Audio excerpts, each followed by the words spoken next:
नमस्कार।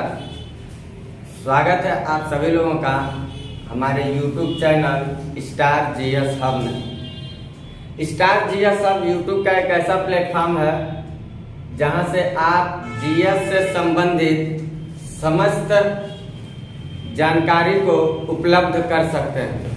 हम लोग अपने क्लासेज में जो लेकर चल रहे थे उसमें हिस्ट्री की क्लास में लेकर चल रहा था और इंडस वैली सिविलाइजेशन को कंप्लीट किया। आज जो हम लोगों का टॉपिक चलेगा वो चलेगा वैदिक कल्चर।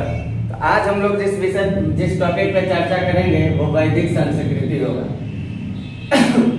वैदिक संस्कृति को जब हम लोग शुरुआत करेंगे तो इस वैदिक संस्कृति के बारे में हम लोगों को कैसे पढ़ना है, जरा इसको एक बार मैं 2 शब्दों में व्यक्त कर देता हूँ, उसके बाद मैं अपने क्लास को कंटिन्यू करता, क्योंकि इसमें बहुत ज़्यादा मोरल डायलेमा मिलते हैं, बहुत ज़्यादा इसमें समस्याएं उत्पन्न करते हैं। हम लोगों को कैसे पढ़ना है मैं इस पर जरा एक बार चर्चा करता हूँ। सबसे पहले तो मैं ये बताऊंगा आपको कि ये वैदिक संस्कृति, इस वैदिक संस्कृति का उत्थान कैसे हो रहा, वैदिक संस्कृति का, क्योंकि इस वैदिक संस्कृति में जो जानकारी मिलती है वो वेदों से मिलती है। तो और वैदिक संस्कृति आगे चल के 2 फेजों में डिवाइडेशन हो जाता, इसलिए समस्याएं ये आ जाती हैं कि इसको किस नजरिए से पढ़ा जाए। पहले मैं वैदिक संस्कृति का विकास कैसे हो रहा है उसको बताऊंगा, और जैसे बताऊंगा तो कुछ ऐसा मैं बताऊंगा कि वैदिक संस्कृति के बारे में जो जानकारी मिलेगा हम लोग देखेंगे वेदों से मिल जाएगा। अब वेदों से मिलने की वजह से हम लोगों को ये पढ़ना अति आवश्यक हो जाएगा, वेद स्पेशल पढ़ना पड़ेगा। जब वेद पढ़ लेंगे, वैदिक संस्कृति की पृष्ठभूमि जब हम लोग बना लेंगे, तब हम लोग तीसरे नंबर पे क्या करेंगे, तीसरे नंबर पे तब हम लोगों को पढ़ना रहेगा कि इस वैदिक संस्कृति का अलगाव हुआ है जो 2 भागों में, तब हम लोग इसके अलगाव को पढ़ेंगे, एक ऋग्वैदिक फेज और एक उत्तर वैदिक फेज, यानी कि ऋग्वैदिक कल्चर और लेटर वैदिक कल्चर के बारे में। तो तीसरे नंबर पे जो हम लोग पढ़ेंगे वो पढ़ेंगे वैदिक संस्कृति का, वैदिक संस्कृति का भाग पढ़ेंगे। और इसके भाग में तब हम लोग पढ़ेंगे, एक पढ़ेंगे ऋग वैदिक कल्चर और दूसरा पढ़ेंगे लेटर वैदिक कल्चर। हम लोगों का पढ़ाई कुछ इस अंदाज में होगा ताकि हम लोग वैदिक संस्कृति से संबंधित जो भ्रम रहते हैं उन भ्रम का हम लोग निपटारा आसानी से करें। पहले हम लोग इसको पढ़ेंगे वैदिक संस्कृति के बारे में, इसका उत्थान कैसे हो रहा, इससे जानकारी मिलने वाले जो रिसोर्सेज है वो वेद है, तो वेद को एक नजरिए से देख लिया जाएगा, सरसरी नजरिए से। फिर हम लोग देखेंगे कि इस वैदिक संस्कृति का जो पार्टीशन किया गया है जरूरत के अनुसार या ऐतिहासिक गतिविधियों के अनुसार 2 भाग में, एक ऋग वैदिक एक लेटर वैदिक, तब हम लोग इसको पढ़ेंगे। इस तरह से हम लोगों को कुछ पढ़ना है इसको, क्योंकि कहीं में अगर पढ़ा जाए तो हर जगह ऋग वैदिक, हर जगह वेद, ऋग्वेद, सामवेद ऐसे करके आते रहते हैं बीच बीच में, हमें लग रहा है वो समस्याएं उत्पन्न करते हैं और टॉपिक भी क्लियर नहीं हो पाता। तो एक बार इस क्लास को देखते चलिए, शुरू से लास्ट तक देखिएगा, उसके बाद बताइएगा कि क्या ये रणनीति से पढ़ना आपको वैदिक संस्कृति जैसे विवादित जो चैप्टर है जहाँ कई तरह की चीजें यहाँ के सम्मिलित होती हैं वो आप समझ पाए या नहीं पाए। तो हम लोग शुरू करते हैं वैदिक संस्कृति को।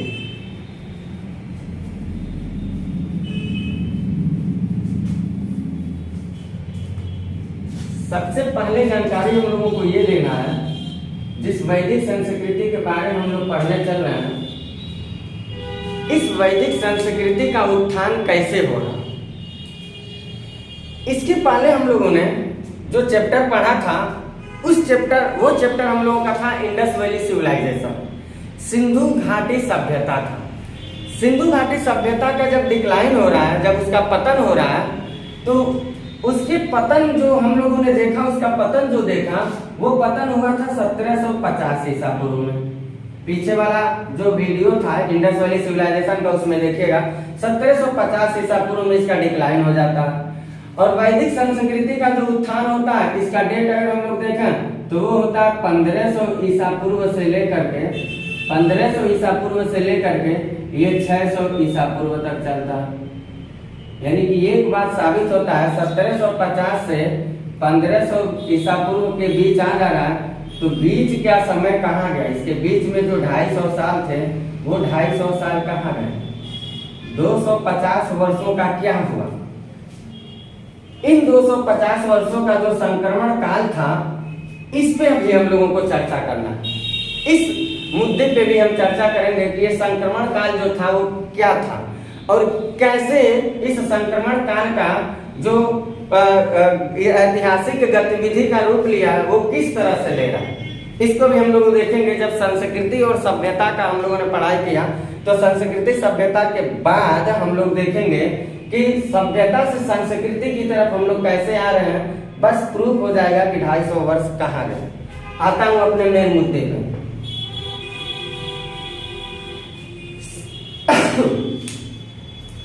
सिंधु घाटी सभ्यता के बाद भारतीय इतिहास में जो एक नवीन संस्कृति का उदय हो रहा, उस नवीन संस्कृति के विषय में जानकारी देने वाला जो साधन था वो वेद था। और वेदों से मिलने वाली जितनी सारी जानकारियां हैं उन समस्त जानकारियों का अध्ययन हम लोग इस वैदिक संस्कृति में करते हैं। सिंधु घाटी सभ्यता के पतन के बाद जो नवीन संस्कृति का उदय हो रहा है, उस संस्कृति के बारे में जानकारी देने का जो रिसोर्सेज है वो वेद है। और वेदों से मिलने वाली जानकारी वैदिक संस्कृति कहलाती है। ये चीज हम लोगों को जानना है कि इसकी जानकारी हमें कहाँ से मिल रहा, वेदों से, यानी कि वेदों से मिलने वाली जानकारी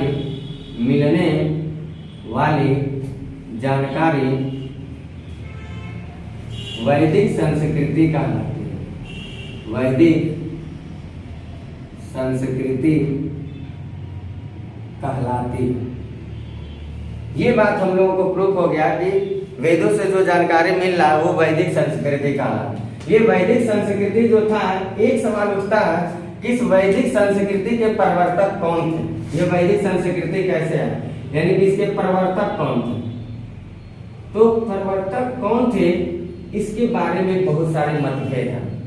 और ये प्रवर्तक कहाँ से आए इसके भी बारे में बहुत सारे मतभेद हैं। सामान्यतः इतिहासकारों के अनुसार ऐसा बताया जाता है कि वैदिक संस्कृति के जो प्रवर्तक थे वो आर्य थे। वैदिक संस्कृति के जो प्रवर्तक थे वो आर्य थे।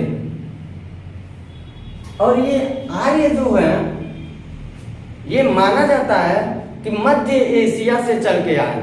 मध्य एशिया से चल के कैसे आए, अभी मैं इसको प्रूव करता हूँ। वैदिक संस्कृति के प्रवर्तक जो थे वो आर्य थे। और इस आर्य शब्द का मतलब क्या निकलता है, पहले इस पे हम लोग चर्चा करना। तो आर्य शब्द का आशय क्या होता है, आर्य शब्द का आशय, आर्य शब्द का जो आशय है, आर्य शब्द का जो मतलब है वो होता है श्रेष्ठ। आर्य अपने आप को श्रेष्ठ समझते हैं, या कह सकते हैं अभिजात, या इसी को एक और भाषा में हम कह सकते हैं कुलीन वर्ग, या कह सकते हैं पवित्र वंश। पवित्र वंश यानी आर्य जो थे वो अपने आप को श्रेष्ठ बोले, अभिजात बोले, कुलीन बोले, पवित्र वंश बोले, या कह सकते हैं उत्कृष्ट। उत्कृष्ट तो आर्य शब्द का जो तात्पर्य है वो आर्य शब्द का तात्पर्य श्रेष्ठ का लीजिए, या अभिजात का लीजिए, या कुलीन का लीजिए, या पवित्र वंश का लीजिए, या उत्कृष्ट का लीजिए, ये आर्य शब्द का आशय है। अब सवाल उठता है कि जो वैदिक संस्कृति के प्रवर्तक आर्य थे, जिनका शाब्दिक अर्थ ये है, ये आर्य कहाँ से आए। इन आर्यों के आगमन के बारे में जो सवाल उठता है वो सवाल बहुत विवादित चल रहा है। तो वैदिक संस्कृति के जो प्रवर्तक थे आर्य, ये आर्य कहाँ से आए, इसके बारे में हम साहित्यिक साक्ष्य भी रखेंगे और पूरा तात्विक साक्ष्य भी रखेंगे। तमाम सारे इतिहासकारों का ऐसा मानना था कि जो वैदिक संस्कृति के प्रवर्तक थे, कुछ इतिहास बताते हैं कि ये उत्तरी ध्रुव से चल के आए, कुछ इतिहासकार ऐसा बताते हैं कि आर्य जो थे वो मध्य एशिया से चल के आए। ऐसे बहुत कुछ इतिहासकार कहते हैं कि आर्य जो थे वो भारत के ही थे। ऐसे तमाम सारे भ्रांतियां आर्यों के आगमन के संबंध में तमाम भ्रांतियां उत्पन्न होती हैं। लेकिन इन समस्त भ्रांतियों का समाधान करने के लिए एक इतिहासकार आते हैं जिनका नाम है मैक्स मूलर। यानी कि इतिहासकार मैक्स मूलर जी क्या कहते हैं? इतिहासकार मैक्स मूलर महोदय, ये इतिहासकार मैक्स मूलर कहते हैं कि आर्य जो थे ये आर्य मध्य एशिया से चल के भारत आए। आर्य जो थे ये मध्य एशिया से भारत आए। ये अपने साथियों के आधार पे बता दिए कि आर्य जो थे ये मध्य एशिया से चल के भारत आए। लेकिन ये बात कहाँ तक सत्य हो सकता था? इस बात को पूर्णतः गारंटी रूप में सत्य करने के लिए हम लोगों को 1350 ईसा पूर्व का एक ऐतिहासिक पूरा तात्विक साक्ष्य मिल जाता, जो 1350 ईसा पूर्व का था, और हम लोगों का कालकरण है 1500 ईसा पूर्व। तो 1350 ईसा पूर्व का मिलने वाला जो पूरा तात्विक साक्ष्य था वो इतिहासकार मैक्स मूलर के बताए गए साहित्यिक स्रोतों से दी गई जानकारी को पुष्टि कर देता। और वो पूरा तात्विक साक्ष्य क्या था? वो पूरा तात्विक साक्ष्य है बोगजगोई का अभिलेख। वो पूरा तात्विक साक्ष्य है बोगजगोई का अभिलेख। ये बोगजगोई का अभिलेख क्या कहता है? बोगजगोई का अभिलेख ये कहता है कि आर्य जो थे वो ईरान से होकर के भारत आए। ये बताता है कि आर्य ईरान से चलकर भारत आए। ईरान से चलकर भारत आए, यानी कि इनकी कही गई बातों का पुष्टि यहाँ हो गया। यानी मध्य एशियाई देशों से चल करके आर्य जो थे वो मध्य एशियाई देशों से होकर भारत आए। ये हमको बोगजगोई का अभिलेख बता देता है, पूरा तात्विक साक्ष्य बता देता है। यानी कि एक तरह से हम इस बात को कहने के लिए तैयार हैं कि वास्तव में आर्य जो थे मैक्स मूलर की कही गई बात संभवतः साबित हो रही है कि वास्तव में आर्य जो थे वो मध्य एशिया के निवासी थे। और ये आर्य ईरान से चलकर भारत आए, इस पे ध्यान रखिएगा। ये स्पेशल पीसीएस का पूछा हुआ सवाल है, तो इस बात पे हम लोगों को ध्यान रखना है। कौन सा अभिलेख की स्रोत है जो बताता है आर्य ईरान से चल के भारत आए? तो बोगजगोई का अभिलेख है। इस पे हम लोगों को विशेष ध्यान रखने की जरूरत है। अब ये आर्य जो थे, इन आर्यों की भाषा क्या थी? आर्यों की भाषा क्या थी? तो आर्यों की जो भाषा थी वो आर्यों की भाषा संस्कृति थी। आर्य जो थे इनकी भाषा संस्कृति थी। अब माना जाता है कि आर्य जो थे ये एक प्रमुख पेय पदार्थ का इस्तेमाल करते थे। इनका एक प्रमुख पेय पदार्थ था। वो प्रमुख पेय पदार्थ क्या है? जो इनका प्रमुख पेय पदार्थ है वो प्रमुख पेय पदार्थ वो है सोमरस। सोमरस जैसे प्रमुख पेय पदार्थ का ये इस्तेमाल करते हैं। ये सोमरस जो था, ये सोमरस माना जाता है कि जो हिमालय पर्वत है, इस हिमालय पर्वत के मुजवंत चोटी पर, हिमालय पर्वत के मुजवंत चोटी पर ये मिलता था। मुजवंत चोटी पर सोम नाम की वृक्ष हुआ करते थे, और उस सोम नाम के वृक्ष के खाल से, जो उसका खाल था उसको छील के गार के जूस बनाया जाता था, और उसी जूस को ये लोग पिया करते थे। और ये जूस जो पिया जाता था संभवतः ये मदिरा के रूप में कहीं न कहीं इस्तेमाल किया जाता था। जैसे इंडस वैली सिविलाइजेशन के लोग जो थे वो शहद का इस्तेमाल करते थे मिठास के लिए, ऐसे ये लोग करते थे सोम रस का इस्तेमाल अपने प्रमुख पेय पदार्थ के रूप में। जिस वैदिक संस्कृति के बारे में हम लोग जानकारी ले रहे हैं 1500 से 600 ईसा पूर्व के बारे में, जिसकी जानकारी हमें वेद से मिल रही है, आर्य प्रवर्तक थे। ये वैदिक संस्कृति जो थी, ये वैदिक संस्कृति नगरीय नहीं थी, ग्रामीण थी। यानी कि जो वैदिक संस्कृति था या कह सकते हैं जो वैदिक पीरियड था, वैदिक काल नगरीय काल था। नगरीय कह सकते हैं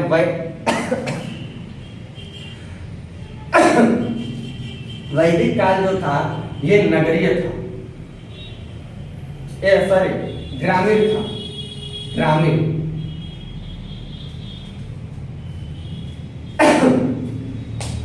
इंडस वैली सिविलाइजेशन जो था वो नगरीय समाज था। वहां नगर थे, नगरों के किनारे हम लोगों ने देखा सड़कें रहा करते थे, सड़कें समकोण पे काटा करते थे, यानी एक नगर की तरह। गांव से नगर कैसे बनाई, मैं वैदिक सिंधु घाटी सभ्यता टॉपिक में पढ़ा चुका हूँ। अगर आपको देखना होगा तो वहाँ आप वीडियो को देखिएगा, वहाँ आपको पता चलेगा गांवों से लोग नगरों की तरफ कैसे अग्रसित हो रहे हैं। और लास्ट में चल के क्या ऐसा कारण हुआ कि लोग पुनः नगरों से लौट के गांवों में निवास करने लगे, यानी सभ्यता से पुनः संस्कृति की तरफ गए। लाइफ में हर इंसान प्रमोशन करता है, लेकिन ये जो फेज है, ये फेज डिमोशन कर रहा है, प्रमोशन नहीं कर रहा। तो वैदिक काल जो थी ये ग्रामीण समाज था, ग्रामीण था। अब हम लोगों को क्या करना है, इस वैदिक संस्कृति की मैंने आपको कुछ पृष्ठभूमि बता दिया। इसी पृष्ठभूमि पे मैं अपने चैप्टर की शुरुआत करूंगा। ये पृष्ठभूमि है, इस पृष्ठभूमि को ध्यान रखना। हम लोगों ने इसमें दो चीज हम लोगों को ध्यान रखना। जिस वैदिक काल के बारे में पढ़ रहे हैं, ये वैदिक काल को दो रूपों में, दो भागों में बांटा जाता है। दो भागों में बांटा जाता है। कौन कौन से दो भाग है? तो पहला इसका जो भाग है, पहला वो है ऋग्वैदिक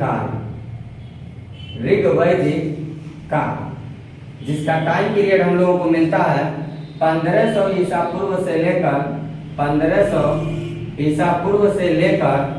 1000 ईसा पूर्व तक मिलता है। इसका टाइम पीरियड 1500 ईसा पूर्व से लेकर 1000। और दूसरा जो इसका भाग आएगा वो है उत्तर वैदिक काल, लेटर वैदिक कल्चर, उत्तर वैदिक काल, जिसका टाइम पीरियड मिलता है हम लोगों को 1000 ईसा पूर्व से लेकर 600 ईसा पूर्व तक। तो हम क्या कर रहे हैं, ये जो पृष्ठभूमि बनाए हैं, इस पृष्ठभूमि के आधार पे मैं वैदिक काल जो है इसको दो भागों में रखा। लेकिन हम लोगों को दो बातों पे ध्यान देना। अगर आप लोग इसमें थोड़ा सा ध्यान लगाएं तो यहाँ दो तरह के सवाल उठ रहे हैं। पहला बात तो ये बनेगा कि जो वैदिक संस्कृति के बारे में जानकारी देने वाला रिसोर्सेज है वो कौन है, तो वो वेद है। तो एक बात तो हमको ये ध्यान देना है कि इसके बारे में स्पेशल पढ़ना पड़ेगा। फिर हम लोगों को ये देखना है कि वैदिक संस्कृति का जो पार्टीशन हो रहा है, ऋग्वैदिक काल और उत्तर वैदिक काल, ये किसके आधार पे हो रहा है? कौन सा ऐसा चीज था, कौन सा ऐसा परिवर्तन था जो परिवर्तन इस वैदिक काल के विभाजन को रख रहा? तो परिवर्तन जो था हम लोग देखेंगे, इसके बारे में हम लोग जितनी सारी जानकारी उपलब्ध करेंगे वो सारी जानकारी को उपलब्ध करवाने वाला एक ही चीज होगा, वो होगा ऋग्वेद। और इसके बारे में जितनी सारी जानकारी हम लोग पाएंगे, ये जानकारी उपलब्ध कराने वाला जो होगा, ऋग्वेद को छोड़ के जितने सारे होंगे, चाहे सामवेद हो सामवेद, चाहे यजुर्वेद, चाहे अथर्ववेद हो अथर्ववेद, चाहे आरण्यक हो,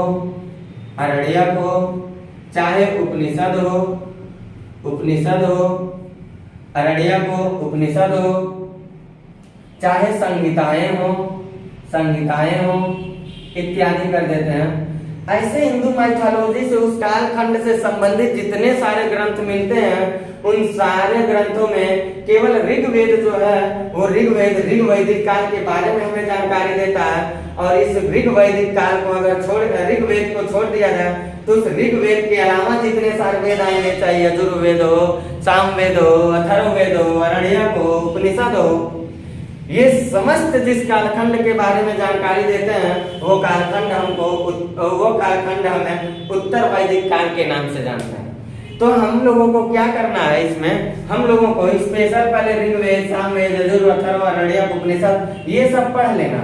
जब ये सब पढ़ लेंगे तब हम देखेंगे कि इस समय का काल जो चल रहा था, ये समाज कैसे था, कौन कौन सी गतिविधियों का लोग पालन किया करते थे, समाज में बंटवारा होने का मुख्य उद्देश्य क्या था, तब हम लोग इन चीजों पर अध्ययन करेंगे।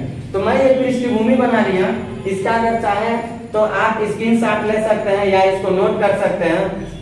अब हम लोग जो पढ़ेंगे इस वैदिक संस्कृति में, इस पृष्ठभूमि के बाद वो पढ़ेंगे पहले वेद। और जब सारे वेद बता लेंगे, सब बता लेंगे, तब मैं आपको बताऊंगा ऋग्वैदिक काल और उत्तर वैदिक काल के बारे में। अगर चाहे तो इसका आप स्क्रीनशॉट ले सकते हैं।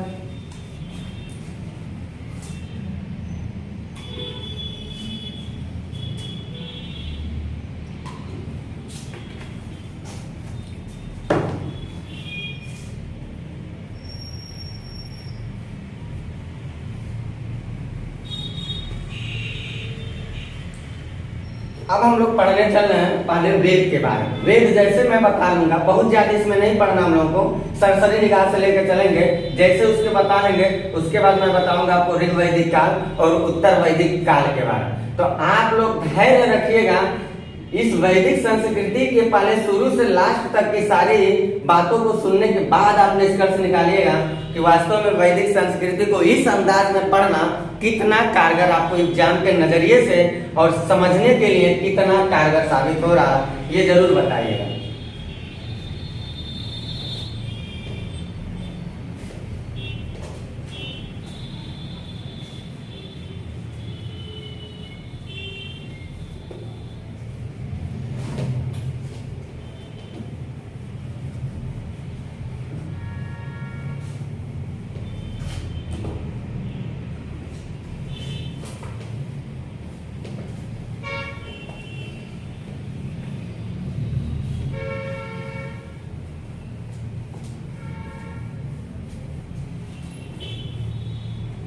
हम लोग पढ़ने चल रहे हैं वेद। वेद मैं लिखता हूं यहाँ वेद। बहुत ज्यादा इसमें गहराई से नहीं पढ़ना हम लोग, बस एग्जाम के नजरिए से लेकर चलना है। कहानी परिवर्तन बहुत जानने से कुछ होता रहता है। हम लोगों को मेन मुद्दा हम लोगों का है एग्जाम में जो नंबर ऑफ क्वेश्चन है उसको ज्यादा से ज्यादा नंबर ऑफ क्वेश्चन को क्या करना है, पुट करना, ताकि हम लोगों की कामयाबी मिल सके। वेद, वेद के बारे में हम लोग पढ़ते हैं। वेद के बारे में बताने से पहले मैं ये बता दे रहा हूं आपको, हम लोग एक ऐसे धर्म ग्रंथ के बारे में पढ़ने चल रहे हैं जो धर्म ग्रंथ भारत का सबसे प्राचीनतम धर्म ग्रंथ। और दूसरी इसकी खासियत यह है कि ये ऐसा धर्म ग्रंथ है जिस धर्म ग्रंथ को लिखने वाले व्यक्ति कौन थे ये आज तक किसी को पता ही नहीं चला। तो इसकी दो खासियत हम लोग देखेंगे कि वेद जो है इसकी सबसे पहली खासियत यह है कि ये भारत का सर्वाधिक प्राचीन धर्म ग्रंथ भारत का सर्वाधिक प्राचीन धर्म ग्रंथ है। दूसरी बात इसमें हम लोगों को क्या देखना है कि इस वेद के बारे में, ये जो वेद है इस वेद को लिखने वाले कौन थे आज तक किसी को पता नहीं चला। इसलिए हम लोग पढ़ते हैं वेदों के संकलनकर्ता। वेदों के संकलनकर्ता कौन थे? संकलनकर्ता, तो वेदों के जो संकलनकर्ता थे इनका नाम है महर्षि कृष्ण द्वैपायन वेद व्यास। संकलनकर्ता का क्या असर? संकलनकर्ता का तात्पर्य यह है कि ऐसा माना जाता है कि ये ऐसे व्यक्ति थे जो वेद ऑलरेडी कुदरत ने या भगवान ने या ईश्वर ने, जिस भी नाम से आप जानिए, ऑलरेडी किसी ने लिख करके ऐसे रख दिया था। और ये क्या किया, उन सारे भागों को इकट्ठा करके उसको संकलित कर दिया। लिखा कौन था ये आज तक किसी को पता ही नहीं चला। ये वेदों को संकलित किए महर्षि थे, कृष्ण इनका नाम था, द्वीप पर पैदा हुए थे तो द्वैपायन हो गए और वेदों का संकलन किए, इनको वेद व्यास कहा गया। यानी कि एक महान महर्षि थे, इनका नाम कृष्ण था, द्वीप पर पैदा हुए, द्वैपायन हो गए और वेदों का संकलन किए तो वेद व्यास के नाम से इनको जाना जाता है। वेदों के संकलनकर्ता याद रखना वेद व्यास जी थे। वेदों के रचयिता कौन थे तो ये अभी तक किसी को इसके बारे में कोई पता नहीं है। क्यों नहीं है? क्योंकि वेद के लिए स्पेशल एक शब्द याद किया उपयोग किया जाता है और वो शब्द ये है वेदों के रचयिता के बारे में अपौरुषे। यानी कि अपौरुषे का शाब्दिक अर्थ होता है कि किसी पुरुष ने नहीं लिखा, किसी पुरुष ने नहीं लिखा, और पुरुष ने लिखा नहीं और माना जाता महिलाओं को लिखने का अधिकार नहीं दिया गया था उस समय, तो फिर वेद लिखा कौन? ये विवाद की बात है। विवाद की बात क्या है? मतलब धर्म के नजरिए से अगर हम देखेंगे तो धर्म के नजरिए से यही कहेंगे कि ये एक शाश्वत सत्य के रूप में अकस्मात आया हुआ धर्म ग्रंथ, और ऐतिहासिक रूप से देखेंगे तो एक विवाद का मुद्दा है। खैर, जो कुछ भी हो, हम लोगों को क्या करना है, इसके बारे में पढ़ाई करना है, हम लोगों को एग्जाम देखना है। तो भारत का सबसे प्राचीन धर्म ग्रंथ क्या है? वेद है। भारत का सर्वाधिक प्राचीन धर्म ग्रंथ है वेद। दूसरी बात है, वेदों के संकलनकर्ता जो थे वो महर्षि कृष्णद्वैपायन वेद व्यास है। वेदों के लेखक कौन थे ये पता नहीं है। वेद के लिए स्पेशल एक शब्द, वेद के लिए प्रयुक्त शब्द, ये है प्रयुक्त शब्द। क्या है? तो प्रयुक्त शब्द यही है अपौरुषे, और अपौरुषे का क्या मतलब है? किसी पुरुष ने नहीं लिखा और महिलाओं को लिखने का अधिकार नहीं था। अब हम लोग देखते हैं इस वेद के प्रकार को, वेद के प्रकार को। तो वेद के प्रकार को देखेंगे तो हम लोगों को क्या करना है, इन सारे वेदों का उद्भव जान लेना है। तो वेद हमारे पास क्या कौन है? तो ऋग्वेद, सामवेद, ऋग्वेद, सामवेद, यजुर्वेद और अथर्ववेद। इन वेदों पे हम लोग चर्चा करेंगे। तो ऋग्वेद का जो उद्भव हम लोगों को देखना है, कौन वेद कहाँ से है। तो ऋग्वेद को जो है ये ऐतरेय ब्राह्मण से है, ऐतरेय ब्राह्मण, या इसको एक और नाम से जाना जाता है कौशिकाकी ब्राह्मण, कौशिकाकी ब्राह्मण। सामवेद जो है, सामवेद के लिए प्रयुक्त क्या है? पंचवीस ब्राह्मण,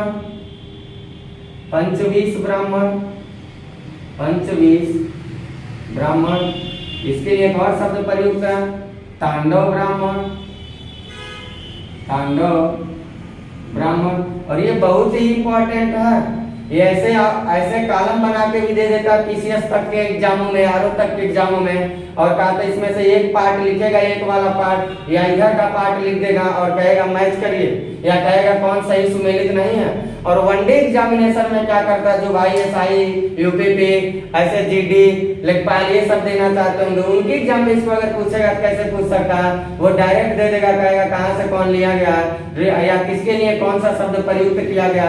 एग्जामिनर कोई भी ऐसा सवाल बनाएगा तो ऋग्वेद के लिए हमें ये दोनों याद रखना है, सामवेद के लिए हमें ये दोनों बात याद रखना।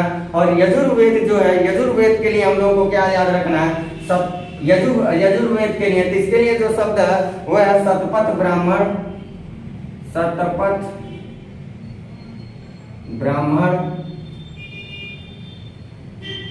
या तैत्तिराय ब्राह्मण।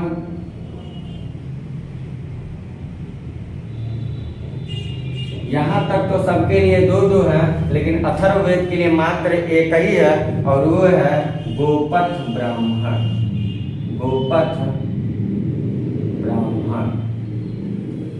ये बात हम लोगों को याद रखना है। इन बातों को हम लोगों को क्या करना है? याद रखना है। ये एग्जाम के नजरिए से वेरी वेरी इंपॉर्टेंट है।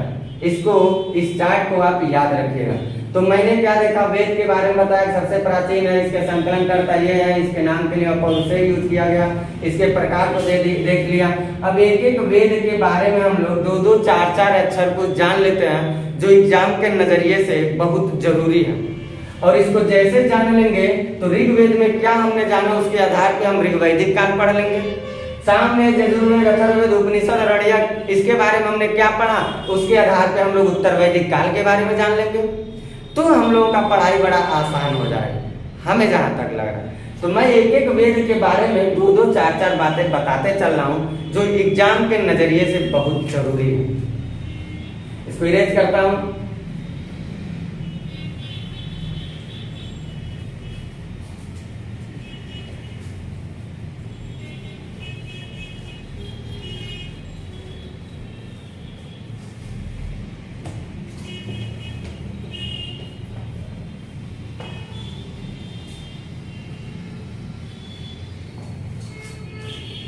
ऋग्वेद। हम लोग पहले हम लोग देखेंगे ऋग्वेद के बारे में। पहले हम लोग देखेंगे ऋग्वेद के बारे में। तो ऋग्वेद में हम लोगों को क्या क्या देखना है? ऋग्वेद के बारे में हम लोगों को ये जानना है कि जो वेद के मैंने 4 रूप लिखे थे, उन वेद के चारों रूपों में सबसे प्राचीनतम जो रूप है वो है ऋग्वेद। सबसे प्राचीनतम रूप ऋग्वेद है। तो इसमें सबसे पहला पॉइंट हम लोगों को दर्ज करना है कि ऋग्वेद वेदों में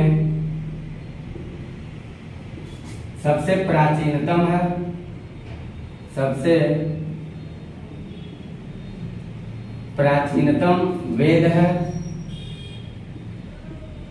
पहली बात हमें ये जानना है। दूसरी बात हमको इसमें क्या जानना है कि जो ऋग्वेद है, इस ऋग्वेद में 10 मंडल हैं और 1028 ऋचाएं हैं। तो मंडल कितने हैं इसमें? मंडल यानी कह सकते हैं एक तरह से भाग, और ऋचाएं को कह सकते हैं श्लोक, यानी कई श्लोकों का गिरोह है ये मंडल। तो मंडल कितने हैं? 10 हैं। और इसमें श्लोक कितने हैं? श्लोक अगर हम लोगों को जानना है, मंडल 10 हैं और श्लोक कितने हैं? तो श्लोक जो है वो 1028 है। तो ये बातें हम लोगों को याद रखना है कि वेदों में सबसे प्राचीनतम ऋग्वेद है, मंडल 10 है और 1028 इसमें श्लोक हैं, या श्लोक को हम लोग की भाषा में लिख सकते हैं ऋचाएं इसको लिख सकते हैं ऋचाएं।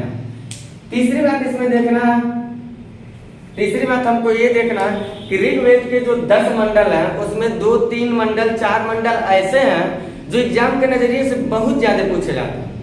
जैसे पहला मंडल के बारे में पूछता है, दूसरा मंडल के बारे में पूछ लेता है एग्जामिनर आपसे, फिर उसके बाद तीसरा मंडल के बारे में पूछ लेता है एग्जामिनर, 7वां मंडल के बारे में पूछ लेता है, 9वां मंडल के बारे में पूछ लेता है, 10वां मंडल के बारे में पूछ लेता है। तो इन सारे मंडलों को पहले देख लिया जाए कि ये जो मंडल है ये किस किस क्षेत्र से जुड़े हुए हैं और एग्जामिनर आपसे क्या पूछना चाहता है इस मंडल से रिलेटेड। तो ऋग्वेद के जो 10 मंडल हैं इसमें हम सबसे पहले ये बता दे रहे हैं कि इसमें कुछ मंडल ऐसे हैं प्राचीनतम हैं और कुछ मंडल ऐसे हैं जो नवीनतम हैं। तो इस ऋग्वेद का दूसरा और 7वां, ये 2 और 7, दूसरा और 7वां जो मंडल है, 7वां मंडल ये सबसे प्राचीनतम मंडल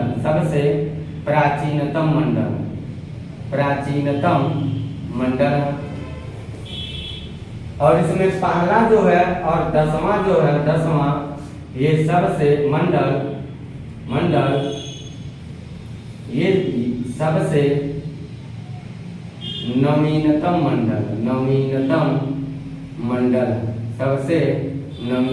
मंडल। ये बात हमको याद रखना है, इस बात को हम लोगों को याद रखना है। अब इन मंडलों के बारे में जरा देख लेते हैं। ये नवीनतम प्राचीनतम से क्या तात्पर्य, जरा इसको समझ लीजिएगा। नवीनतम प्राचीनतम, यहाँ प्राचीन नवीनतम लिखने का मतलब है, सपोज करिए हमें आज के समाज पे कोई चीज लागू करना है। आज का जो हमारा समाज चल रहा है इस पे कोई चीज लागू करना है, एक नया ट्रेडिशन लागू करना चाहते हैं। उस ट्रेडिशन से कुछ तथाकथित जो लोग होंगे वो लाभान्वित होंगे, लेकिन समाज के बहुत सारे ऐसे लोग होंगे जो मुख्य धारा से वंचित हो जाएंगे। हमें कुछ ऐसा रूल रेगुलेशन लागू करना है। तो मैं क्या करूंगा, अगर हम आज डायरेक्ट संविधान को ध्यान में रख के फटाफट ऑन द स्पॉट अमेंडमेंट लाए, कानून बना दें और उसको समाज में लागू करें, तो धरना, फसाद, दंगे, हड़तालें, सरकार की आलोचना, ऐसे तमाम सारी आवाजें उठने लगेंगी। सरकार लागू नहीं कर सकता। लेकिन सरकार क्या करे, सरकार के मन में ऐसा विचार, ऐसा नहीं होना है, मैं एक एग्जांपल दे रहा हूं, ऐसा कुछ समझिएगा नहीं। सरकार क्या करे, सरकार लोगों को इमोशनल परचुएट करे, और परचुएशन में वो करती क्या है, पुरानी कोई धर्म ग्रंथ उठा लें, या कोई मान लीजिए धर्म के लोग हैं वो अपने धर्म ग्रंथ उठा लें, या सरकार संविधान को उठा लें और उस ग्रंथ में, उस पवित्र ग्रंथ में अपनी आज की जरूरत की बातों को 2-4 पन्ना लिख के उसमें पेस्ट कर दें और आज के लोगों को ये दिखा है कि मेरी क्या गलती, ये तो उस समय के लोगों ने लिख के चला गया है, उसी समय से ये कानून चलता चला आ रहा है, या उसी समय से ये नियम चलता चला आ रहा है। तो लोग इन बातों पे विश्वास कर रहे हैं कि हाँ इतनी पुरानी ग्रंथ है, वो कैसे झूठ बोल सकते। ऐसा कुछ नवीनतम और प्राचीनतम की यहाँ कहानी। पहला और 10वां जो मंडल है, ये जरूरत के हिसाब से लिखी गई बातों को ऋग्वेद जैसे ग्रंथ में उत्तर वैदिक काल में जाके जोड़ दिया गया, ताकि समाज में हम अपने वर्चस्व को अच्छे से स्थापित कर सकें, जिस वर्चस्व की स्थापना करना चाहता हूं।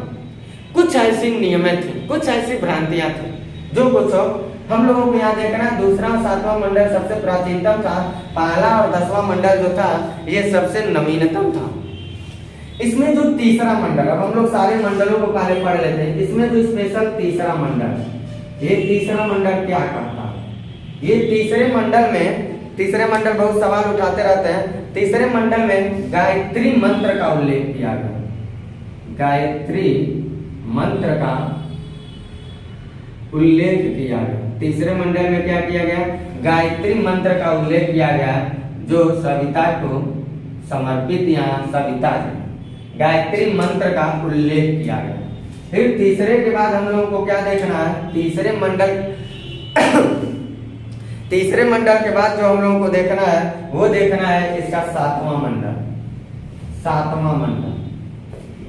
7वां मंडल किससे जुड़ा हुआ है? पहले सब मंडल को देख लेते हैं, फिर ऋग्वेद की कुछ और बातों को देखते हैं। 7वां मंडल किससे जुड़ा हुआ है? तो 7वां मंडल जो ऋग्वेद का है, इस ऋग्वेद के 7वें मंडल में दशराज ये युद्ध का वर्णन किया गया। ऋग्वेद का जो 7वां मंडल है, इसमें ऋग्वेद काल में हम लोग पढ़ेंगे तो देखेंगे ऋग्वेद काल में दशराज युद्ध हो रहा है। तो उस दशराज युद्ध का उल्लेख कौन कर रहा है? तो ऋग्वेद का 7वां मंडल कर रहा है। इस 7वें मंडल से हमको जानकारी मिल रही है कि दशराज युद्ध हुआ था। 10 राजाओं के बीच में ये युद्ध लड़ा गया था। पारुषणी यानी रावी नदी के तट पे लड़ा गया था। और इस युद्ध में 10 राजाओं में अंतिम विजयी पाने वाले जो राजा थे, वो राजा सुदास थे। जो राजा सुदास त्रिशु करके उनका वंश बताया जाता है, उसी वंश से वो संबंधित थे। तो 7वें मंडल में हमें ये बात पढ़ना है, और इसको हम लोग ऋग्वेद में भी मेंशन कर लेंगे। तो 7वें मंडल में क्या है? तो इसमें हमको मिल रहा है दशराज युद्ध का वर्णन। इस दशराज युद्ध का वर्णन जो पारुषणी यानी किसको कह सकते हैं? रावी नदी, जो पारुषणी नदी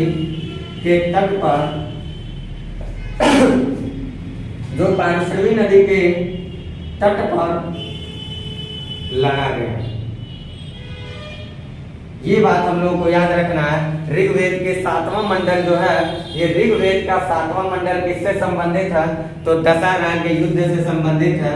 मैं इधर इसको लिख देता, हो सकता उधर दिखाई न दे। लड़ा गया। इस दशराज युद्ध में जो लड़ाई हुआ था, ये लड़ाई 10 राजाओं के बीच में हो रहा, और इन 10 राजाओं के बीच में जो सबसे अंतिम रूप से विजयी प्राप्त करने वाले राजा थे, वो थे राजा सुदास। यानी कि दशराज के युद्ध में अंतिम विजय प्राप्त करने वाले कौन थे? दशराज के युद्ध का क्या मतलब? तो यहाँ आप समझ लीजिएगा, इसका मतलब 10 राजाओं के बीच युद्ध। 10 राजाओं के बीच युद्ध, ये दशराज के युद्ध है। 10 राजाओं के बीच ये युद्ध हो रहा है। 10 राजाओं के बीच हो रहा है युद्ध। अब इस दशराज के युद्ध का परिणाम क्या है? तो इसका अंतिम परिणाम जो था, इस युद्ध का अंतिम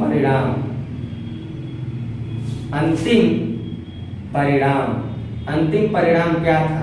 अंतिम परिणाम यही था कि इसमें एक थे त्रिशु वंश के एक राजा थे, जिनका नाम था राजा सुदास। उन्होंने ही इस दशराज के युद्ध में अंतिम विजयी पाई थी। तो इस युद्ध का अंतिम परिणाम हम क्या कह सकते हैं? कहेंगे त्रिशु। ये पूछ चुका है, EGT GIC जैसे एग्जामों में पूछ चुका है, इसको याद रखना हम लोगों को। ये दशहरा के युद्ध किस नदी के तट पे? कईयों एग्जाम में इस सवाल को पूछ चुका है। किस मंडल से संबंधित है? कईयों एग्जाम में इस सवाल को पूछ चुका है। और अंतिम रूप से दशहरा के युद्ध में विजयी कौन राजा पाया, इसको भी कईयों बार पूछ चुका है। तो इसको हम लोगों को एग्जाम के नजरिए से याद रखना। इस युद्ध का जो अंतिम परिणाम था, इसमें क्या देखना हम लोगों को? तित्सु वंश के राजा सुदास की विजयी, इनकी अंतिम विजय होती है। राजा सुदास जो है ये अंतिम विजय के रूप में आते हैं।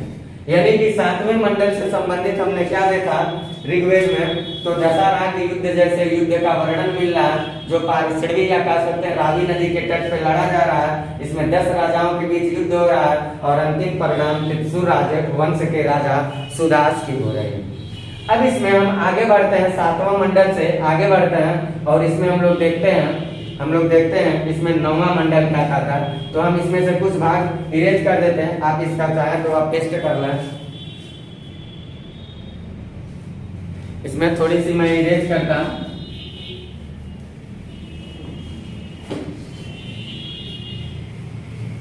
और हम लोग यहाँ देखते हैं अभी और भी बातें इसमें से जुड़ी हुई है। 7वें मंडल के बाद हम लोग देखते हैं इसमें हम लोग जो देखते हैं वो देखते हैं 9वां मंडल।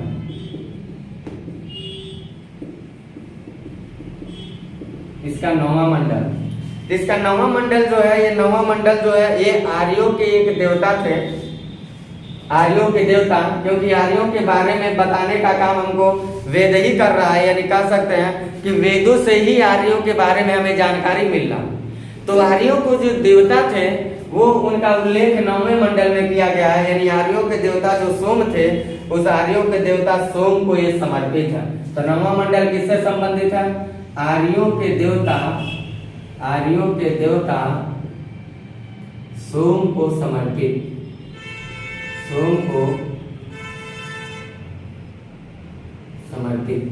ये आर्यों के जो देवता थे सोम, उन्हीं को समर्पित था।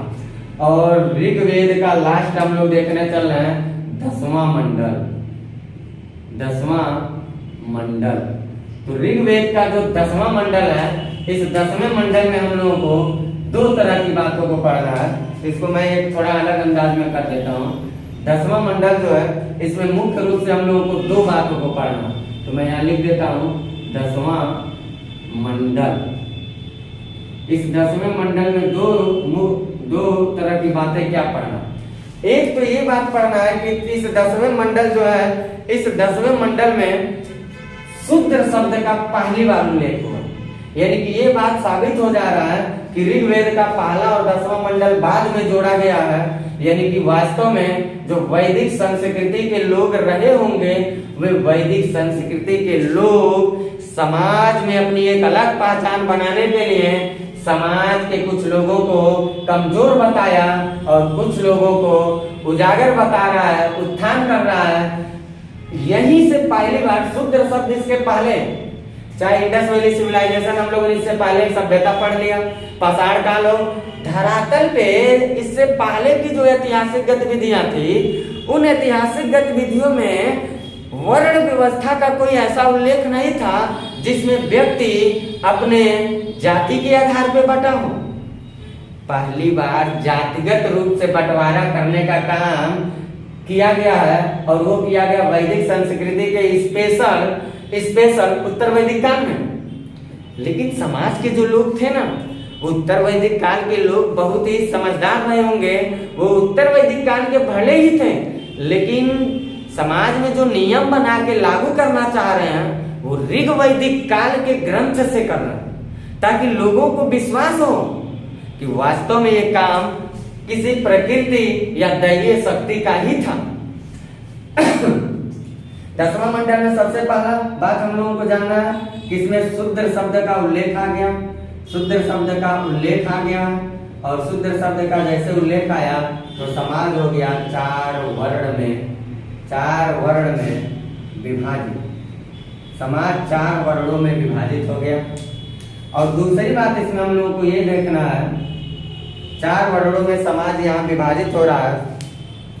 और दूसरी बात हम लोगों को ये देखना है कि यहाँ जो शूद्र शब्द का प्रयोग हुआ है, ये शूद्र शब्द का प्रयोग, शूद्र शब्द का जो प्रयोग हुआ है, ये शूद्र शब्द का प्रयोग कहाँ से आ रहा है, ये बात हम लोगों को जानना है, जानना जरूरी है। तो जो शूद्र शब्द का प्रयोग हो रहा है, ये शूद्र शब्द का प्रयोग इसी काल से संबंधित है और इसमें कुछ भ्रांतियां आती हैं। बताया जाता है कि 10वां मंडल में एक पुरुष सूक्त मिलता है, सूक्त में भी विभाजित है और उसी पुरुष सूक्त में ये शूद्रों का उल्लेख किया गया है और ईश्वर ने ऐसे ऐसे ये तमाम सारी ऐसी बातें हैं, उसमें हम लोग को ध्यान नहीं देना। तो शूद्र शब्द का जो प्रयोग हुआ हम लिख सकते हैं, प्रयोग सर्वप्रथम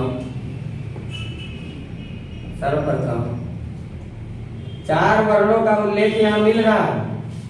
इसका मतलब 4 वर्ण कौन होंगे? ब्राह्मण, क्षत्रिय और वैश्य तो ऑलरेडी थे, शूद्र थे नहीं, इनको जबरन शूद्र बना दिया गया, यानी कि शूद्रों का उल्लेख मिल रहा है। तो यहाँ कह सकते हैं शूद्र शब्द का प्रयोग सर्वप्रथम हमको कहाँ से मिल रहा है? तो ऋग्वेद के 10वें मंडल के पुरुष सूक्त से सर्वप्रथम ऋग्वेद के 10वां मंडल का पुरुष सूक्त यहीं से मिल रहा है। ये बातें हम लोगों को मंडल से संबंधित याद रखना है। यानी वेद मैंने बता दिया आपको, वेद में स्पेशल ऋग्वेद बताया, अभी ऋग्वेद में कुछ बातें हम लोगों को पढ़ना है, लेकिन मंडल से रिलेटेड इतने बातों को हम लोगों को पढ़ना है जो मंडल से रिलेटेड है। अब हम लोगों को देखना है कि इस ऋग्वेद में बहुत सारे नदी, बहुत सारे देवी देवता, ऐसे बहुत सारे कुछ पवित्र नदी, ऐसे कुछ चीजों का उल्लेख किया गया और ये उल्लेख टोटल ऋग्वैदिक काल को रिप्रेजेंट किया गया। तो इस ऋग्वेद में हम लोगों को और क्या देखना है, 2-4 बातें उसको देख लेते हैं। तो इस समय की सबसे पवित्र नदी जो थी, इस समय की सबसे ऋग्वैदिक काल की पवित्र नदी, तो पवित्र नदी जो थी वो कौन थी? तो यहाँ हम लोग देख लेते हैं, वो थी सरस्वती नदी, सरस्वती नदी। और इस सरस्वती नदी के लिए कुछ शब्द इस्तेमाल किए गए हैं, वो शब्द कौन कौन से हैं जरा उसको भी हम लोग देख लेते हैं। ये शब्द जो इस्तेमाल किए गए हैं, इसमें ये कहा गया सरस्वती नदी को मामे तमा, फिर कहा गया है देवी तमा और फिर कहा गया है नदी तमा। इसका मतलब ये हुआ मामे तमा यानी कि तुम ही हमारी माँ हो, देवी तमा तुम ही हमारी देवी हो और नदी तमा तुम ही हमारी नदी हो, प्रमुख नदी हो। ये इन नदी की पूजा करते थे लोग। तो पवित्र नदी इस समय जो थी ऋग्वैदिक काल से संबंधित वो सरस्वती नदी थी और इस सरस्वती नदी को मामे तमा, देवी तमा और नदी तमा ऐसे शब्दों से रिप्रेजेंट किया गया। अब इसमें थोड़ी सी और बात हम लोगों को ध्यान देना है। इस पूरे बातों को मैं इरेज कर रहा हूँ, अगर चाहे तो आप ले लें स्क्रीनशॉट और मैं इसको इरेज कर रहा हूँ।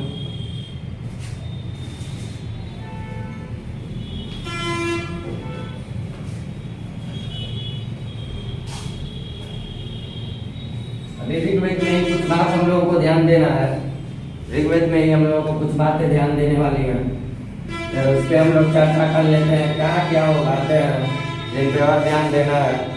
तो ऋग्वेद की हमने देख लिया, प्रमुख पवित्र नदी हमने देख लिया। अब ऋग्वेद की कुछ नदियां, ऋग्वेद में ही अगला पॉइंट में लिखता हूं, मुख्य नदी कौन कौन सी थी? मुख्य नदी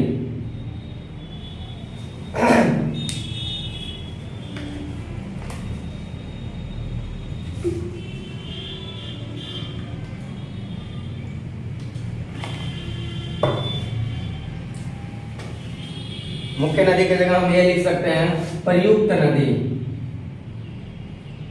प्रयुक्त नदी। तो इसमें प्रयुक्त नदी में फिर हम 3 बातों को ध्यान देंगे हम लोग। सबसे ज्यादा जो प्रयुक्त हुई है नदी इस समय, वो नदी थी सिंधु नदी। सिंधु नदी का सबसे ज्यादा बार प्रयोग किया गया है और वो लगभग 100 बार लगभग प्रयोग किया है। दूसरी प्रयुक्त नदी जो इसमें है वो है यमुना नदी। वो है सिंधु नदी के बाद जो प्रयुक्त नदी है वो है यमुना नदी। और इस यमुना नदी का प्रयोग जो किया गया है वो लगभग 3 बार किया गया, 3 बार। उसके बाद एक और नदी का प्रयोग किया गया वो है गंगा नदी और इसका प्रयोग किया गया 1 बार। एक बार इसका प्रयोग किया गया। इस ऋग्वेद से संबंधित कुछ देवता थे ऋग्वेद में जिनका उल्लेख किया गया। जो ऋग्वैदिक काल में यही सब चीजें हम लोग को पढ़ना कुछ, बस ऋग्वैदिक काल का समाज अर्थव्यवस्था थोड़ा अलग अंदाज में बता देंगे, बाकी यही सब चीजें आएंगे। मैंने क्या किया, पढ़ाई को थोड़ा और सरलतम किया ताकि मैं पहले वैदिक संस्कृति की पृष्ठभूमि दे दूं, फिर वैदिक संस्कृति की पृष्ठभूमि दूंगा तो उसमें ये बताऊंगा कि वेदों से मिलने वाली जानकारी है, तो मैं आपको ये बता दूं कि वेद क्या है, और जब वो जान जाएंगे तब मैं बताऊंगा कि जो वैदिक संस्कृति पढ़ रहे थे जिसके जानकारी में वेद दे रहा है जानकारी, उस वैदिक संस्कृति का पार्टीशन क्या है, ऋग्वेद क्या है और सॉरी ऋग्वैदिक काल क्या है और उत्तर वैदिक काल क्या है। तो वहां जब चीजें मैं बोलूंगा ये था वो था ऐसे था वैसे था, तो संभवतः आप यहाँ की पढ़ी बातों से फटाफट पकड़ना शुरू कर देंगे कि मास्टर क्या कहना चाह रहा है आपसे। प्रयुक्त नदी मैंने देख लिया, सिंधु नदी, यमुना नदी, गंगा नदी। अब इसमें एक चीज और हम लोगों को देख लेना है, ऋग्वेद से संबंधित एक बात और देख लेना है। इस समय के प्रमुख देवी देवता, प्रमुख पहले देवता देख लेते हैं। तो देवता में भी हम लोगों को 3 देवता महोदय जी को देखना है। एक जो देवता हैं ये साहब इंद्र जी हैं, ये इंद्र जी हैं, और दूसरे देवता अग्नि हैं, और तीसरे देवता वरुण हैं। इन लोगों का उल्लेख ऋग्वेद में किया गया है, इन लोगों का उल्लेख किया गया है। जो इंद्र महोदय जी हैं, ये इंद्र महोदय जी थोड़ा खूंखार टाइप के देवता थे, मतलब बहुत ही गुस्सैल मॉडल के देवता हैं, और ऋग्वैदिक समाज में सबसे ज्यादा लोग इन्हीं से डरते थे, ऐसा माना जाता है ग्रंथों के हिसाब से, इसीलिए। और इनका सबसे ज्यादा माना जाता है, सबसे प्रमुख देवता के रूप में भी थे, और सबसे ज्यादा मंत्रों में इनका उल्लेख भी किया गया है। इन इंद्र का सबसे ज्यादा लगभग 250 बार माना जाता है, इनका मंत्रों में उल्लेख किया गया। और ये देवता जी थे किसके, युद्ध के, वर्षा के युद्ध हुआ, वर्षा हुआ, आंधी तूफान हुआ, इसके देवता थे, इसके देवता थे। जो अग्नि थे, ये अग्नि देवता जी जो थे, इनका भी प्रयोग कई बार किया गया है इनका भी प्रयोग कई बार किया गया है। इनके भी बारे में हम लोगों को जानना है कि इनका जो प्रयोग किया गया है ये किस रूप में किया गया है, अग्नि और वरुण देवता को। तो अग्नि और वरुण देवता को मैं देख लेता हूं।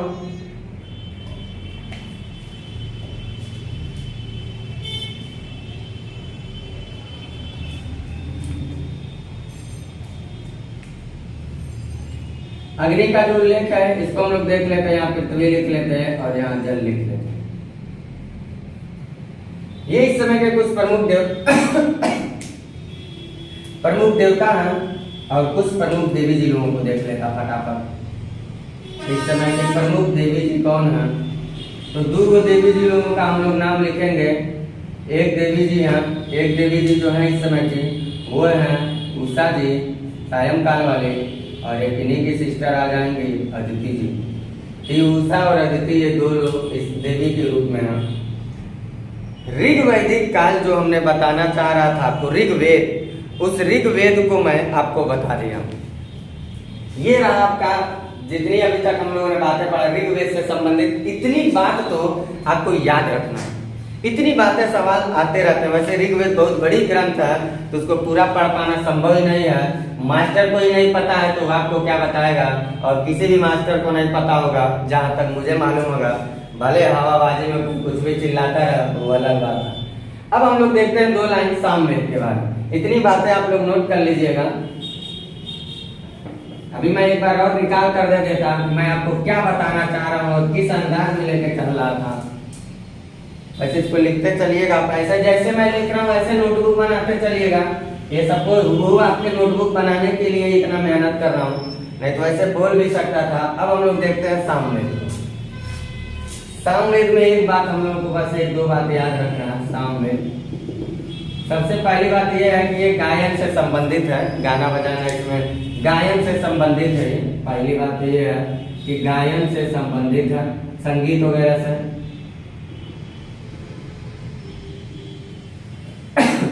और सामवेद में दूसरा सबसे जरूरी बात हमको ये जानना है कि सामवेद जो है, ये सामवेद से एक उपनिषद जो है वो संबंध रखता है। जो छंदोग्य उपनिषद है, ये भी सवाल पूछा हुआ है, इसको याद रखना में हो। छंदोग्य उपनिषद जो है, ये छंदोग्य उपनिषद सामवेद से संबंधित है, सामवेद से संबंधित है। अब सवाल उठता है कि छंदोग्य उपनिषद में क्या ऐसी बातें हैं? तो बहुत सारी बातें हैं, लेकिन मेन हम लोगों को फिलॉसफी के नजर से लेकर चलना है कि इस छंदोग्य उपनिषद में क्या बातें दी है। तो सबसे पहले माना जाता है छंदोग्य उपनिषद एक ऐसा उपनिषद है जिसमें सबसे पहले पुनर्जन्म के सिद्धांत को प्रणालीगत किया गया। पुनर्जन्म, जो आज हम लोग कहते हैं अच्छा कर्म करो वरना अगली बार जानवर पैदा हो जाना पड़ेगा या ऐसा लोग कहते हैं कि कर्म पे ध्यान दे दे भाई, नहीं तो अगली बार तुम्हारा जन्म जो होगा बहुत बेकार योनि में होगा, जिंदगी झंड हो जाएगी ऐसे। तो ये पुनर्जन्म का जो सिद्धांत है कहीं ना कहीं तत्काल की जिंदगी में वर्तमान भविष्य की बातों को में फायदा को सोच करके आदमी वर्तमान की जिंदगी में कुछ अच्छा करता है, इसलिए करता है ताकि भविष्य मेरा कुछ अच्छा हो, इसलिए करता है। तो छंदोग्य जो उपनिषद है, इस छंदोग्य उपनिषद में सबसे पहले पुनर्जन्म के सिद्धांत को प्रणालीगत किया गया, यानी कि कह सकते हैं सर्वप्रथम इसी उपनिषद में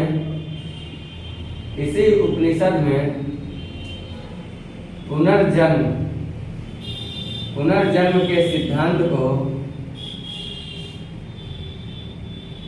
प्रणालीगत किया गया। सबसे पहले इसी में पुनर्जन्म के सिद्धांत, और ये सवाल पूछा हुआ है, इसको याद रखना हम लोगों को, ये बातें हम लोगों को सामवेद से संबंधित याद रखना। और तीसरा हम लोगों को जो याद रखना संबंधित वो अथर्ववेद से संबंधित। यजुर्वेद में हम लोग स्पेशल जब उत्तर वैदिक काल पढ़ेंगे तो उसमें देखेंगे यज्ञ, हवन, कर्म कांड, पशुबल की निंदा, ऐसे तमाम सारे चीजों का उल्लेख आएंगे, सब यजुर्वेद से संबंधित है। अथर्ववेद को अभी हम लोग 2 शब्दों में देख लेते हैं, इसमें क्या क्या हम लोगों को जानना है। अथर्ववेद में तो 2-3 बातें इसमें भी, इसमें जादू टोना टोटका ऐसे सारे तमाम सारे रूढ़िवादी जो परंपराएं हैं, उस रूढ़िवादी परंपराओं का यहाँ उत्थान हो रहा है अथर्ववेद में। तो इसमें सबसे पहली बात हम लोगों को ये जानना है, जैसे ऋग्वेद सबसे प्राचीन था, ऐसे अथर्ववेद सबसे नवीन वेद है। तो ये सबसे नवीन वेद का मतलब सबसे बाद का वेद है, सबसे नवीन वेद है, सबसे नवीन वेद है। पहला बात तो हमें ये याद रखना। दूसरी बात हम लोगों को ये जानना है कि अथर्ववेद जो है इसमें बहुत सारे नगरों का, बहुत सारे शहरों का उल्लेख किया गया है, और ऐसा माना जाता है कि अथर्ववेद एक ऐसा वेद है जो बताता है कि भगवान राम जो थे वो अयोध्या में पैदा हुए थे, ऐसी कुछ जानकारी उपलब्ध करवाता है। तो एग्जामिनर एक बार सवाल भी पूछा था कि अयोध्या का सर्वप्रथम उल्लेख किस वेद से संबंधित है, तो अयोध्या का जो सबसे पहला उल्लेख मिलता है हम लोगों को, वो अयोध्या का उल्लेख इस अथर्ववेद से मिलता है। तो हम लोगों को दूसरी बात याद रखना है कि अथर्ववेद से अयोध्या का उल्लेख मिलता है, जो यूपी का अयोध्या है, अयोध्या का उल्लेख मिलता है। ये बात हम लोगों को याद रखना। इसमें तीसरी बात हम लोगों को क्या याद रखना, अथर्ववेद एक बात ये कहता है कि जो मनुष्य है, अगर वो मनुष्य अपनी इच्छाओं को कंट्रोल नहीं करता तो उसके अंदर बहुत सारे मूर्त और अमूर्त इच्छाएं पैदा होंगी। इस बात पे बौद्ध फिलॉसफी भी चलती है, बौद्ध फिलॉसफी इसी पे चलती है। और जो मूर्त और अमूर्त इच्छाएं जन्म लेती हैं, वो मूर्त और अमूर्त इच्छाएं युद्ध का रूप लेती हैं। यानी कि एक शब्दों में आप कह सकते हैं कि युद्ध जैसी जो गतिविधियां हैं, युद्ध का प्रारंभ जो होता है वो मनुष्य के मस्तिष्क में ही होता है, ऐसा कुछ उल्लेख हमें अथर्ववेद देता है। मनुष्य के मस्तिष्क में ही सब बातें हैं। जैसे आज हम लोग अपने ब्रेन में पढ़ते हैं, बहुत सारे ग्लैंड्स होते हैं, ग्रंथियां। वो ग्लैंड्स क्या करते हैं, कोई नली के माध्यम से, कोई ब्लड के माध्यम से बॉडी को मैसेज रिलीज करता रहता है। बहुत सारे ग्रंथि, अभी हम लोग बायोलॉजी का क्लास पढ़ेंगे तो देखेंगे हाइपोथैलेमस ग्रंथ, बहुत सारे ग्रंथि हम लोगों को मिलेंगे। तो यहाँ क्या अथर्ववेद क्या कह रहा है, उस जमाने में अथर्ववेद हम लोगों को ये बात कह रहा है कि युद्ध का जो प्रारंभ होता है वो युद्ध का प्रारंभ मनुष्य के मस्तिष्क में होता है। तो ये स्पेशल बात पूछ चुका है कि युद्ध का प्रारंभ मनुष्य के मस्तिष्क में होता है। ऐसा कथन किस वेद से से संबंध रखता है तो अथर्ववेद से रखता है। यानी कि हम लोगों को ये जानना है कि युद्ध का संबंध जो होता है, या ऐसे हम लोग लिख सकते हैं, इसको ऐसे लिख सकते हैं, युद्ध का प्रारंभ मनुष्य के मस्तिष्क से होता है। ये बात हम लोगों को याद रखना है, मनुष्य के मस्तिष्क से होता है, ये बात याद रखना है। और अथर्ववेद हम लोगों को एक और जानकारी देता है, अथर्ववेद हम लोगों को ये जानकारी देता है, क्योंकि हम लोगों ने देखा ऋग वैदिक जो समाज था, अभी हम लोग पढ़ेंगे जब ऋग वैदिक काल, तो देखेंगे ऋग वैदिक काल में विधवा विवाह नहीं होगा, बहु विवाह नहीं होगा, सती प्रथा का प्रचलन नहीं था। हाँ, नियोग प्रथा पढ़ेंगे रहेगा, तो विधवा विवाह होगा नहीं, बहु विवाह होगा नहीं, नियोग प्रथा तो लाना जरूरी था। ऋग वैदिक काल में अभी हम लोग पढ़ेंगे ऐसा नहीं था, उत्तर वैदिक काल में आ गया। ये जानकारी कहाँ से मिल रहा? हम कैसे मान लें कि उत्तर वैदिक काल में इन चीजों की उपलब्धि थी? तो इन चीजों के बारे में उल्लेख करता है, और वो करने वाला ग्रंथ कौन है? अथर्ववेद है। और सामवेद, यजुर्वेद, अथर्ववेद, आरण्यक, उपनिषद, संहिताएं, इन सब का गिरोह जो होता है उत्तर वैदिक काल कहलाता है। तो अथर्ववेद स्पेशल है जो बताता है कि पुनर्विवाहित स्त्री के लिए पुनर्भू शब्द का प्रयोग कर दिया, यानी कि वो पुनर्भू का मतलब वो पुनर्विवाह कर सकते हैं। तो इसमें इसी वेद में पुनर्भू शब्द का प्रयोग किया गया। इसी वेद में स्त्रियों के लिए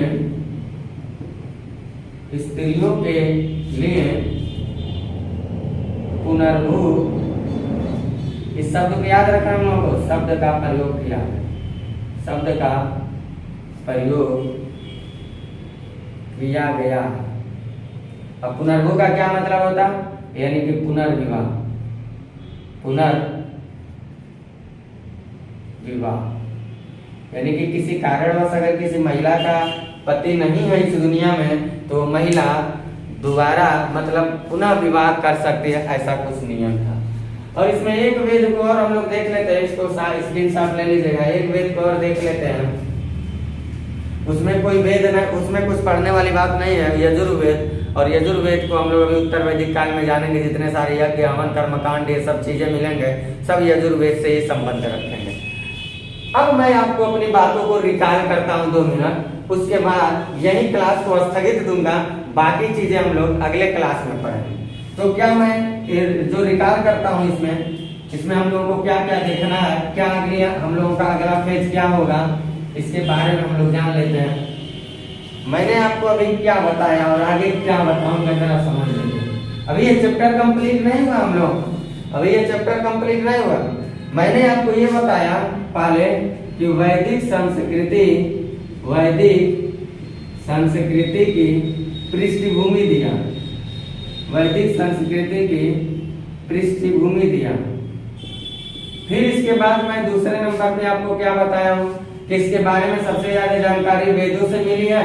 पहले तो मैंने आर्यों के बारे में बता दिया, वेद से बताया, जानकारी मिला कि वेद से मिला, कि स्पेशल मैंने आपको वेद पढ़ा। वेद में मैंने क्या किया, सारे वेदों के बारे में बता दिया, चाहे ऋग्वेद तो ऑलरेडी बताया ही, चाहे ऋग्वेद हो, चाहे सामवेद हो, चाहे यजुर्वेद हो, चाहे अथर्ववेद हो, इन चारों के बारे में आपको बता दिया, ये बता दिया, वेद के भी बारे में बता दिया। अब हम लोग पढ़ेंगे कि जो वैदिक संस्कृति है, इस वैदिक संस्कृति की जानकारी वेद से मिली, ये 4 वेद है। इसके अलावा वेद में कुछ चीजें जुड़ी रहती हैं, जैसे संहिता हुआ, संहिताएं हुए, आरण्यक हुए, उपनिषद हुए इत्यादि कर सकते, ऐसे तमाम सारे ग्रंथ होते हैं जो वेदों से संबंध रखते हैं।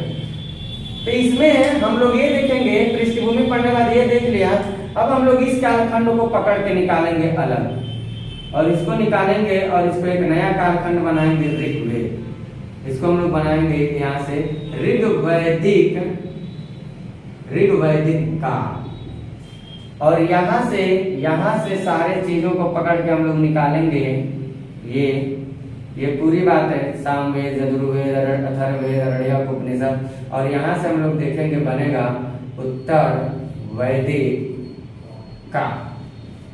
तो इसका टाइम पीरियड हम लोग देखेंगे 1500 से लेकर के 1500 ईसा पूर्व से लेकर के 1000 ईसा पूर्व देखेंगे, और इसका देखेंगे 1000 ईसा पूर्व से लेकर के 600 ईसा पूर्व देखेंगे। तो अब हम लोगों का जो अगला फेज होगा इस वैदिक संस्कृति में वो होगा वैदिक संस्कृति का भाग। तो मैं आऊंगा अगले क्लास में तो आपको यही बताऊंगा कि वैदिक संस्कृति को 2 भागों में बांटा गया है, एक ऋग वैदिक काल, एक उत्तर वैदिक काल। तो ऋग वैदिक काल में ऋग्वेद से जानकारी मिल रही है, उत्तर वैदिक काल में इनसे जानकारी मिल रही है, और इनके बारे में हम लोग एग्जाम के नजरिए से सरसरी निगाह से पढ़ लिया। तो यहाँ तक आप अपना कवर करिए। नेक्स्ट वीडियो में मिलता हूँ आपको इसी चैप्टर से रिलेटेड, अभी ये कंप्लीट नहीं हुआ, इसी चैप्टर से रिलेटेड एक और वीडियो लेकर आता हूँ आपसे, और उस वीडियो में मैं इस बातों को बताता हूँ। और तब तक के लिए लेता हूँ आपसे इजाजत। आपको क्या करना है, मेरे चैनल से जुड़ना है, इससे अध्ययन करिए, इन सारी बातों को जैसे लिखते चलना क्रम वाइज, जैसे नोटबुक बनाइए, नोटबुक ही है समझिए एक तरह से, इसको सारी बातों को नोटबुक बनाइए, इसका अध्ययन करिए, एग्जाम दीजिए। अगर आपको लग रहा है कि वास्तव में चैनल से हमें हमारी जरूरत की चीजें मिल रही हैं तो निस्संदेह आप मेरे चैनल से जुड़िए, लाइक करिए, शेयर करिए, सब्सक्राइब करिए, और इसे भारत के कोने कोने तक पहुंचाने का आपसे इजाजत। बाय, धन्यवाद।